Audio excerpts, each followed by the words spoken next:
இப்போ மல்லி செடியில் மொட்டு வர்றதுக்கு நம்ம வந்து எப்போவுமே பூ பூத்த உடனே பூ பூத்த கிளையெல்லாம் கட் பண்ணிடணும். இப்போ இதில் மொட்டெல்லாம் இருக்குது. இது பூத்த உடனே நீங்கள் கட் பண்ணிடணும். பாருங்கள், இது மொட்டு நிறைய இருக்குது. இந்த பூ மொட்டெல்லாம் வந்து பெருசானதுமே பூ பூத்துரும். எல்லாம் பூ பூத்த உடனே பாருங்கள், இப்போ இந்த கிளை பூத்து முடிஞ்சிச்சு. நம்ம இந்த இடத்துல கட் பண்ணணும். அப்போ இந்த இடத்துலேருந்து பிரான்ச் போடும். இந்த இலையெல்லாம் வந்து பூ பூத்து முடிஞ்ச உடனே பிரான்ச் கொஞ்சமாக கட் பண்ணிவிட்டு லீஃபெல்லாம் எடுத்து விட்டுடணும். எல்லாம் இது போல் எடுத்து விட்டுட்டா நம்மளுக்கு இந்த இடத்துலலாம் பிரான்ச் வரும். கொஞ்ச நாள் கழிச்சு தான் அதெல்லாம் செய்யணும் ஃபுல்லாக. இப்போ பூத்துக்கிட்டு இருக்கிற செடியெல்லாம் நம்ம வந்து இது போல் பூ பூத்த கிளை வந்து நம்ம இது போல் கட் பண்ணிட்டா இந்த இடத்துலேருந்து நிறைய மல்லி கிளைங்க வந்து நிறைய பூ வரும், மொட்டு வரும்.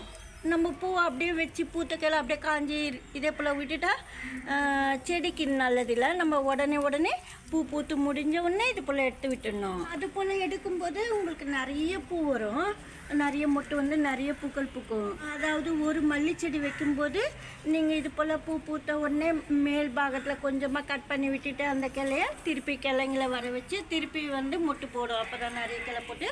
அதுக்காக நம்ம என்ன ஃபெர்டிலைசர் கொடுக்கறதுன்ட்டு மோர் ஊற்றணும், பெருங்காயம் போடணும்.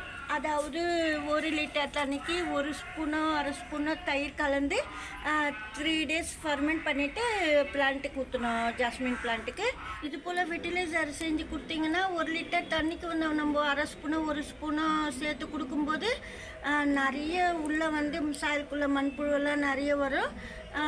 அதாவது நுண்ணுயிர்கள் எல்லாம் பெருகி நல்லா செடி நல்லா ஹெல்த்தியாக வளரும். நிறைய பட்ஸ் வச்சு நிறைய பூக்கள் வரும், ஃப்ளவர்ஸ் அதிகமாக கிடைக்கும் உங்களுக்கு மல்லி செடியில்.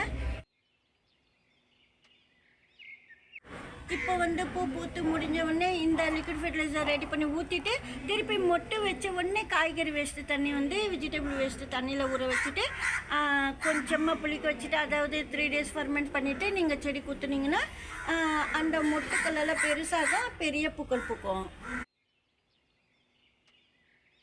இந்த வீடியோ அவ்வளோதான். பிடிச்சிருந்தா லைக் பண்ணுங்கள். நன்றி, தேங்க்யூ.